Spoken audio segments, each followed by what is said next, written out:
Welcome back to Range Anxiety TV, and today I've got one that's going to be a little bit controversial. That's because a lot of people can't handle the truth and don't like facts.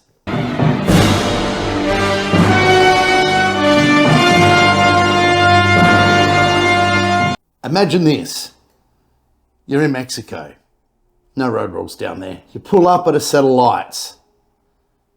Some young punk pulls up alongside you in a Tesla, say, and you're in your new AMG. Now you want to go, right? You really want to have a go here, but you just got to wait a bit. You hope the lights don't go green too fast, because the first thing you got to do is you got to wait till your engine's the right temperature. You got to wait till your transmission's the right temperature. You then have to pull Select Sport Plus. I may get this wrong for all you AMG aficionados out there. Then Select Sports Plus.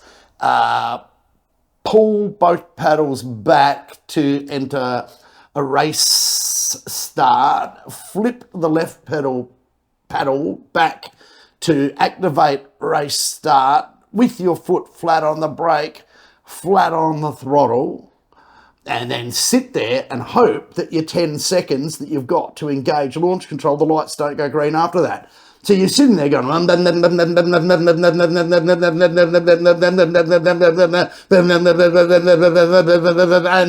the lights go, and you're toast.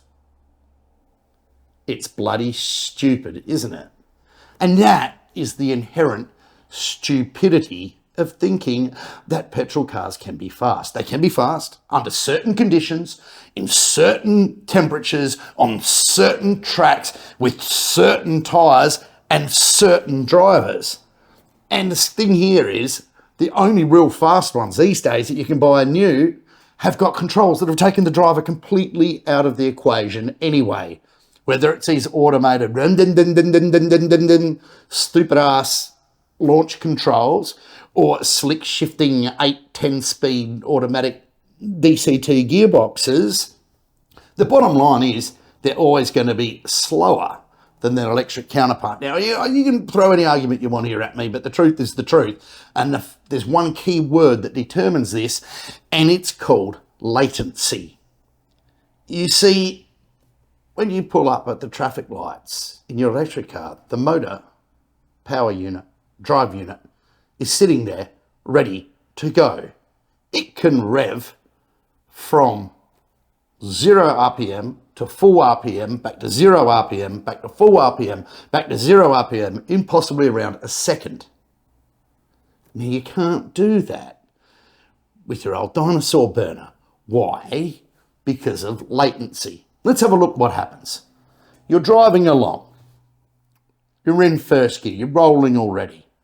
We'll give it first gear so you've got the quickest type of engine acceleration, or maybe even in neutral, so we haven't even got a transmission tied to the back of the engine. You put your foot flat on the throttle. Now, in any modern car, that sends a signal to the ECU. The ECU sends a signal to the drive-by-wire throttle blade. The throttle blade opens and begins to let air into the engine. That air then has to fill up the runners in the inlet manifold, which takes time. That air then has to make its way through. The intake valve has to go through the 4 cycles of combustion to actually be turned into power that pushes the piston down and turns the crankshaft. So you're probably looking, your average performance car, of going from 0 to red line or rev limiter at high RPM in about a second and a bit. Meantime, you could have gone from full power to 0 to full power to 0 as many times as you want, basically, in an electric motor in the same time. So you starting to see what I'm saying here? Right. Remember, the electric motor is rotational in the direction of drive.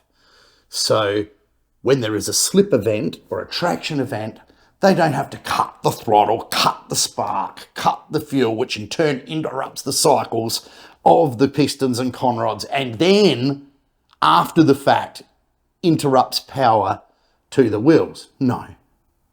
Modern traction in an EV is that good, you can rarely even feel that it's happening unless it's severe to the point where there's inevitable loss of control coming.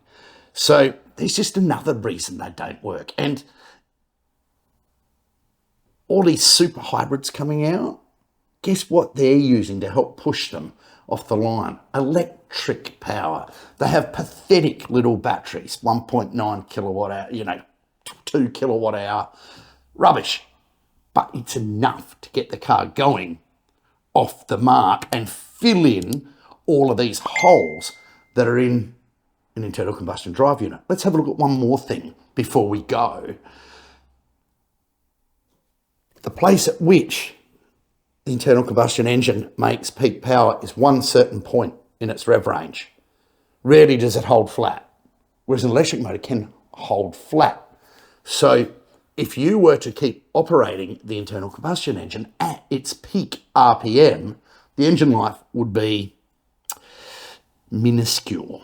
You'd have to carry around a pan and broom with you to sweep the thing up as it explodes, probably on a daily, if not weekly, basis. On the other hand, an electric motor can run at full RPM pretty much for entirety. So you get where I'm coming from here? Next time you pull up at the lights and you're in your normally aspirated car and you think, oh, I'm going to give him a go, mate. Make sure you're in Mexico for one. But remember, basically, in the real world, without a prepared track and a prepared set of lights and a prepared this and you sitting there, you haven't got one hope in hell. So best off, give up now.